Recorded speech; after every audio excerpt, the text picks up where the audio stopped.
The creation of the blockchain and Bitcoin changed the world of cryptography forever. However, barely a few years after their invention, a pale and gangly undergraduate decided to up the ante by building on the principles of the blockchain. The name of this new technology was Ethereum, and the name of the undergraduate was Vitalik Buterin. Vitalik Buterin was born in Kolomna, Russia. He lived in the area until he was 6 years old when his parents emigrated to Canada. By the time Buterin was 7, he'd already displayed an extraordinary grasp of difficult concepts. His dad, Dmitry Buterin, remembers Vitalik coming up with a complex document that detailed a world full of bunnies but governed by strict formulas. After high school, Buterin attended a University of Waterloo, a top 10 public research university. Before attending Waterloo, Buterin had learned about Bitcoin from his father, who was an IT specialist. Soon, Buterin met someone willing to pay him Bitcoin in exchange for block contributions to a magazine called Bitcoin Weekly. Buterin took the offer and was getting paid 5 Bitcoins per article. Don't get excited, it was $3.50 at a time. Bitcoin Weekly quickly became quite popular in the community, and Buterin started getting famous. His pieces caught the attention of Mihai Alisi, a Bitcoin enthusiast in Romania, and he started speaking to him. Now, listen what happened next. Around this period, two things happened that made Buterin realize that Bitcoin and blockchains are the future. The first was when Blizzard removed the damage component from his Warlock Siphon Life spell. That move essentially nerfed Buterin's character, that is, it made a lot less powerful than it was before. He says that he slept that night realizing the damage that centralization can bring, and as such decided to quit. Now, I've been playing World of Warcraft every single day for many years, and my character have been nerfed many times, but never to the level where I would invent a whole new cryptocurrency. Another event that crystallized the blockchain for Buterin was when he made a trip to San Jose, California for a Bitcoin conference. The conference had people who'd flew in from all over the world, and Buterin was there as a representative of Bitcoin magazine. It was at the conference that he saw the potential of Bitcoin, and he realized that the blockchain ecosystem was worth the risk. So he decided to take that risk. At the end of that school year, Buterin walked up to his father and told him that he wanted to drop out. His father surprisingly agreed to his plan, and Buterin left the university. However, he did not take this risk in the absence of financial support. Before he dropped out, he met the billionaire Peter Thiel, who handed him $100,000 to pursue his dreams.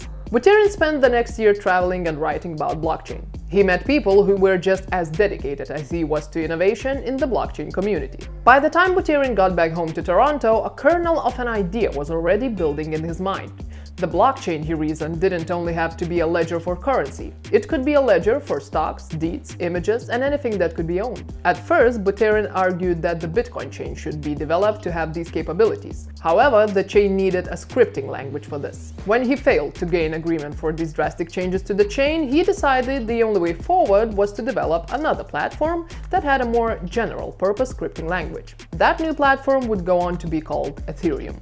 In November 2013, Vitalik Buterin wrote the Ethereum white paper and gave it to a few people to read.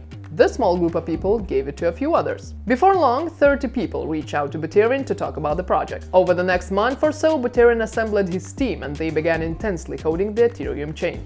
By the end of January, the project was almost done, and Buterin had something tangible he could present. At the North American Bitcoin Conference in Miami, Buterin climbed up the podium and spoke for 25 minutes explaining what Ethereum was. After speaking, he got a standing ovation and people started asking about the project. And who could blame them? If successful, Ethereum could expand the limitations of the blockchain, it could build a new internet. In the months after the conference, the co-founders of Ethereum started raising funds to launch the project. They did this through a crowd sale of Ether, the network's native token, and netted 31,000 bitcoins from the raise. The co-founders used the money to establish the Ethereum Foundation and test it with overseeing the development of the Ethereum open source software. One of the biggest battles that Ethereum fought in the early days was whether to become a non-profit or a for-profit organization. The team of co-founders was essentially split in two over this question. Vitalik Buterin always knew that he wanted Ethereum to be a non-profit, and his faction eventually won out. The team had no means to raise money and had to come up with an idea of selling Ether for Bitcoin. Still, Ethereum and Ethereum Foundation didn't have the kindest start to life. For one, the price of Bitcoin crashed after its rise, so the foundation lost millions of dollars to the market. But the chain and the foundation survived these rocky first few months to become the first viable chain outside of Bitcoin. Today, Ethereum remains the second biggest chain after Bitcoin, and Vitalik Buterin still runs it. The impact of Ethereum on the crypto ecosystem today is undeniable. It has grown far bigger than most people envisioned it would. Even today, it still continues to grow. And none of it would have been possible if a teenager named Vitalik Buterin hadn't dropped out of school to follow his dreams. Now, on the flip side, the legacy and importance of Vitalik Buterin entirely rest on the assumption that people will eventually massively adopt crypto and use Ether.